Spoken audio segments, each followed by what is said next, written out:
Welcome to Lodhi English classes. घर बैठे अंग्रेज़ी सीखिए, वो भी बस कुछ चंद मिनटों में।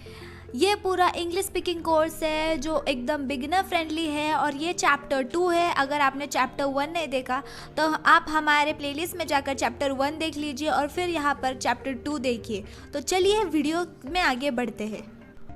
तो आज हम सबसे पहले सीखेंगे कि रूटीन ड्यूटीज़, डेली हमारी जो डेली रूटीन है वो हम इंग्लिश में कैसे करेंगे, उसका इंग्लिश में कैसे उपयोग करेंगे जो कि हम हिंदी भाषा में प्रयोग करते हैं। उसके बाद हम देखेंगे डेली यूज्ड ग्रीटिंग्स, मतलब किसी को शुभकामनाएं देना या फिर बोलना कि भगवान तुम्हारा भला करे। ऐसे छोटे छोटे ग्रीटिंग्स हम इंग्लिश भाषा में कैसे दे सकते हैं। और सबसे आखिरी में हम देखेंगे daily useful helpful words and phrases. इसका मतलब है कि किसी का धन्यवाद बोलना हो, किसी का आभार व्यक्त करना हो, इसे हम अपने रोज़ाना जीवन में कैसे प्रयोग करें वो हम देखेंगे। तो चलिए बढ़ते हैं सबसे पहले टॉपिक की तरफ जो है daily routine duties phrases in Hindi and English. तो सबसे पहले आप दूसरे वाक्य पर ध्यान दीजिए और फिर उसके ऊपर जो इंग्लिश में वाक्य लिखा है उस पर ध्यान दीजिएगा, ठीक है। तो सबसे पहला वाक्य है हाथ मुंह धोता हूँ। तो जब भी आप हाथ मुंह धोए तब आप इंग्लिश में ऐसा बोलेंगे I wash my face and hand, या फिर I wash my face, I am washing my face, ठीक है।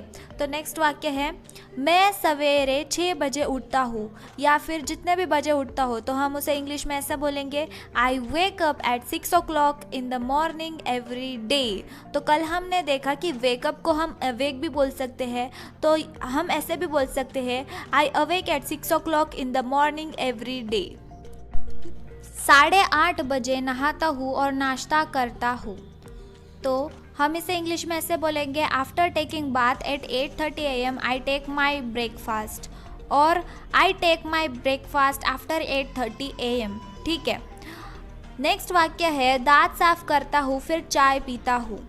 तो यहाँ पर मैं दांत साफ करता हूँ नहीं लिखा है, लेकिन फिर भी यहाँ पर यूज़ किया है I brush my teeth and then I drink tea. तो यहाँ पर अगर मैं है तो आई का उपयोग करना, या फिर दांत साफ करते हुए के लिए just brushing my teeth and then drinking my tea, ठीक है। उसके बाद पाठ पढ़ता हूँ और लिखता हूँ। इसका मतलब है उसके बाद मैं अभ्यास करता हूँ एंड फिर लिखता हूँ। तो हम इसे इंग्लिश में ऐसे बोलेंगे after that I read and right lessons. मैं रात को 8 बजे भोजन करता हूँ या करती हूँ, ठीक है। तो अभी हम भोजन ये वर्ड नहीं यूज़ करते, ज़्यादातर हम खाना यूज़ करते हैं। तो मैं रात को 8 बजे खाता हूँ या 8 बजे खाती हूँ, तो हम इसे इंग्लिश में ऐसे बोलेंगे I have my dinner at 8 PM, या फिर I take my dinner at 8 PM। फिर 10 बजे तक पढ़ता हूँ, I study up to 10 o'clock, या फिर आई स्टडी टिल 10 o'clock। दोनों का एक ही मीनिंग होता है। उसका नेक्स्ट वाक्य है हमारा स्कूल 9:30 बजे शुरू होता है और शाम को 3 बजे बंद होता है, ठीक है।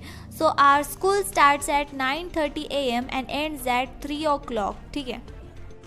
नाश्ता करके मैदान में जाकर खेलता हूँ, after having tiffin I play in the ground, या फिर हम ऐसे भी बोल सकते हैं I play in the ground after having my lunch, after having my breakfast, या फिर डिनर, ठीक है। तो लेकिन खाता हुए तो हम डिनर लंच ब्रेकफास्ट कोई भी यूज़ कर सकते हैं। नेक्स्ट वाक्य है मैं 4 बजे घर वापस आता हूँ, आई रिटर्न होम एट 4 o'clock, या फिर I go to home at 4 o'clock, या फिर I reach home at 4 o'clock, ठीक है। सभी वाक्यों का सेम ही अर्थ निकलता है, तो ये तीनों बराबर है।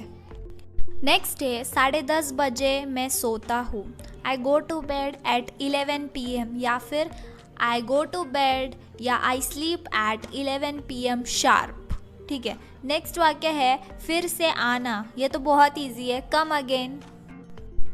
टिफ़िन तैयार है, तो हम इसे इंग्लिश में बोलेंगे टिफ़िन रेडी, या फिर टिफ़िन इज़ रेडी, या फिर जब भी हम बोलेंगे खाना तैयार है, अगर कोई हाउसवाइफ सुन रही है तो खाना तैयार है, the food is ready, okay, या फिर dinner is ready, lunch is ready, breakfast is ready.